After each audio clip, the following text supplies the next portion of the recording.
then you end up with this inconsistent messaging, this inconsistent voice. And in content, consistency does make a difference.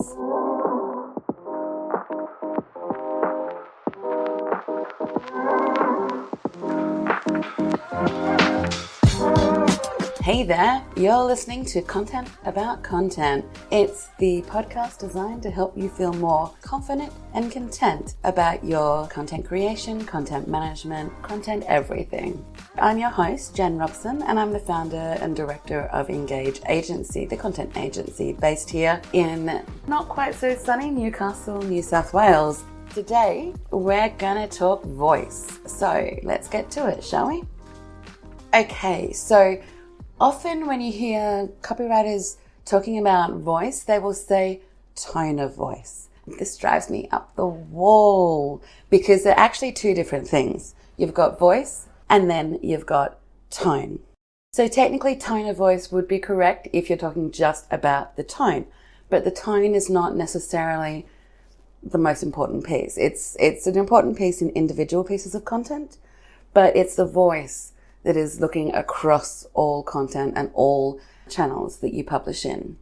So often it's called the brand voice as well. The brand voice is basically how you bring your brand and your company's personality to life through your words and your content. So just like a human, a brand has a voice. It's how we portray who we are, what we do, why we do it, and how we serve our customers. It's something that you do want to be writing down for a larger company and being very, very clear on what it is. For a small company and solopreneurs, sole traders, often they'll skip it.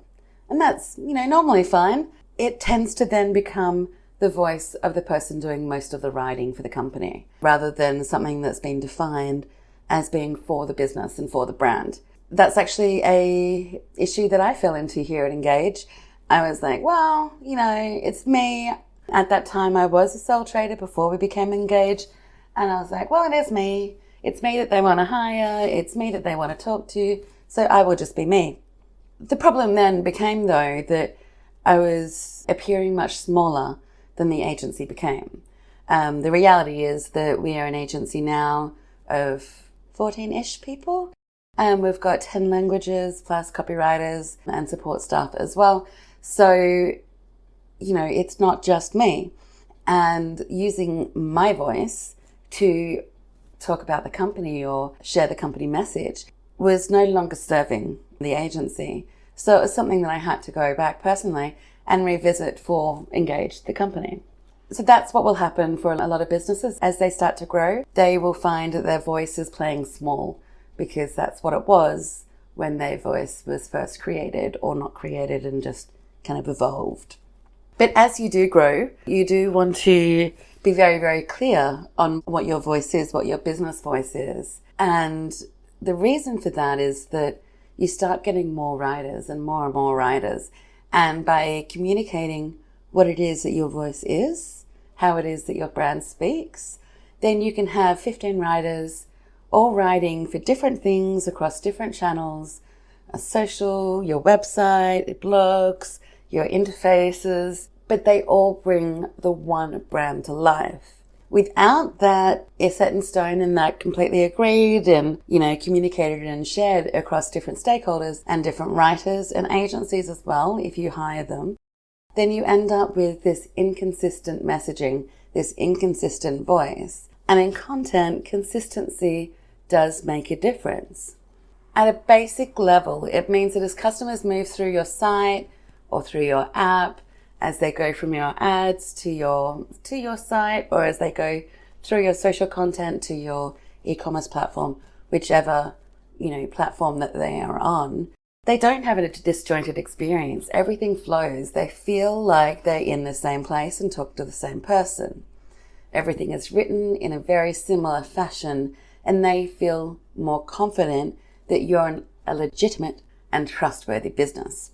So that voice piece is basically how we communicate. If you think about a person, for instance, and how they talk to you and how they would tell you who they are and how their day was, that differs by different people. So you feel weird and like confused, and you're questioning if there's something wrong with someone if they suddenly start talking to you in a different way to how they usually would. And that's very much the same with businesses. So consistency in voice is key, and defining that voice, especially as you get more writers and start working with agencies as well, that's where you can keep that consistency going no matter who puts words onto a page. So when we describe voice, we do that in a number of ways. We talk about personality. I like to also talk about rhythm and pace, and also vocabulary. So usually you would define 4 or 5, 3 or 4, 4 or 5 different personality traits that the voice has. And they would be based, very largely in your business mission, your values, your vision statement, because it all kind of ties together into who your brand is. You've got a big disconnect if your content is really staid and distant, business-like, professional, what we think of as being like 1980s bank. And then your imagery is really vibrant and, flashing and animated and funky. There's quite a difference there. So how your brand is defined goes hand in hand with your brand design and your brand visual identity. So when we talk about personality, we think about, the adjectives that describe your brand and your voice. So that might be, you might be a bit playful, or you might be a bit cheeky. You might be straightforward. You might have an active voice where you're proactively sharing information and making sure it's very, very clear. You might be confident and wanting to be really clear about that confidence in everything, making sure that it doesn't step over into arrogance. Or you might be a bit reserved, where you're making sure that might be more for a white label solution, for instance, where you're making sure that you're not stepping on anyone's toes and you're acting in the background, and they're confident that you are not going to be pushing forward and getting in the way. So you choose, 3 to 5 adjectives that really describe the personality of the voice. But then you really want to get quite clear about what that sounds like. Because, for instance, if you say that you're funny, my idea of funny is dry. I've got quite a dry sense of humor, the kind that a lot of people wonder if I'm serious or not. But for other people, it's slapstick. Funny is slapstick. Funny is dad jokes or being punny. It could be crass humor. So you need to be very, very clear about what you mean by each statement and what you don't mean. So what does that mean? You might say that you're confident, but you're not brash and you're not arrogant, and you don't put your nose in where it doesn't belong, that you don't overstate things, and that, you're quietly confident perhaps rather than overtly confident. All of those things are things that you want to be clear about in any documentation that you have that you pass on to writers that work with you, so that they are clear with any writing that they come to and they know exactly how to phrase things for you. And then I like to talk about rhythm as well. And you can play around with rhythm in different places to have fun with your writing and mix up how you communicate. So, for instance, your rhythm, you might be short and sharp. That's not necessarily something that comes through in long form posts. But if you're talking headlines, you might be looking at something that's short and sharp, or perhaps musical or poetic. You could use more of a storytelling style and laid back and slow moving. Maybe it's something that you want people to sit back to read and really take their time. You could be enthusiastic and excitable, like a child, a 4-year-old who's just discovered that he can jump high on a trampoline and touch his knees at the same time. You basically put an exclamation mark on everything. Wouldn't recommend that, but some businesses are like that, and it depends on what your business is and who you are speaking to as to what it is that you would use for your rhythm and your pace. And then, of course, I do like to talk about the vocabulary as well. This is not taking place of a glossary. A glossary should still exist separately, but a vocabulary in your voice helps define what kind of words that you're using. So if you think about it, a lot of people who aren't comfortable writing tend towards more formal writing, like they're writing for their English teacher back in high school. But for a luxury high-end brand, you might go for more rich sounding words. I'm not talking money, but words that have that rich essence like leather and satin and silk, mahogany. But for a more practical business, you might want to be really plain and simple in using the words that everyone uses every single day, the simplest version of them. So instead of saying also, you will always say to. Instead of saying as well, again, to. Those kind of things you might want to be defining in your vocabulary aspect of your voice. And then you put it all together. So you might be friendly but not chummy, playful but not silly, confident but not arrogant. You're using plain and simple terminology. Your headlines are in a sharp and short style, but your blog posts are more storytelling. Maybe your videos are laid back and slow moving, or whatever it is. But if you have that all defined, then you can pass that to anyone and they can know what it is that you mean and how to write as if they were your brand, because they are representing your brand in everything that they write. So you want to make sure that your brand does have a brand voice created for it. It's really good practice to include some examples and showing how that brand voice comes to life as well. So if you don't have that, highly recommend that you ask for it. So the next part of voice is the tone. So you remember how I said that some people talk about tone of voice? Well, if they're talking about tone of voice, here's where we get some problems, because tone is the more dull, I guess, the more sticky point of a voice. So your tone comes into your voice. You have this voice defined that you use across every aspect of your content. But your tone is the thing that changes. Your voice doesn't change anywhere, but your tone does. And that's just like life. So if you think about it, when was the last time you talked to a cute little puppy or a brand new baby? You know, they were happy to see you. They were giggling. They're a baby. Well, maybe not a brand new baby. I haven't spent a lot of time around babies. But, you know, let's go back to puppy. We've got a puppy, it's excitable. It's got a tail wagging. It's like, oh my God, new person. It wants to pay me attention. Ooh. How are you talking to that puppy? You know, what words do you use? What does your voice sound like? I want you to think about that for a second. You know, are you going, oh baby, oh, aren't you cute? Oh, coochie-coo. I hope not coochie-coo. But is that, you know, what you sound like? But then think about a scenario where you're on the phone to a bank and money has gone missing. Your online statement doesn't add up. The person on the end of the phone is saying, I don't know what to tell you. There's no record. I can't do anything. I can see your balance. I don't know what you want me to do.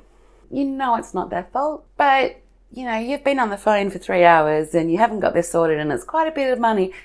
How do you sound? Do you sound the same way as you did when you were faced with that brand new puppy? Or are you a bit more serious, a bit more distant, a bit more short and curt with your words? Are you being a bit more harsh, perhaps? Maybe you're impatient that you weren't with a puppy. And that's where your tone comes into play. So you need to think about where your tone is appropriate for that task.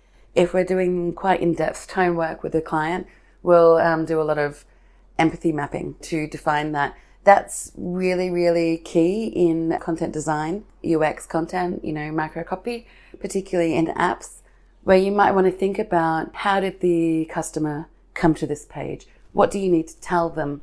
What do they feel right now? Are they annoyed? Are they frustrated? Are they excited? What do you want them to feel? What do you want them to know?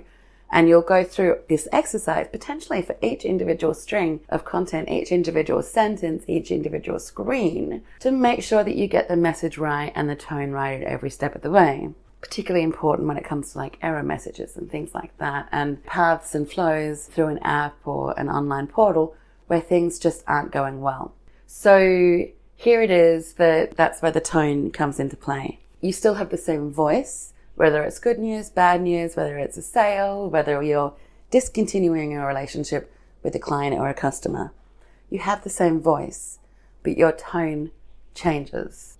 Back in 2016, the Nielsen Norman Group did some research, as they do. They do a lot of research. That's basically all they do. And they came up with 4 dimensions of tone.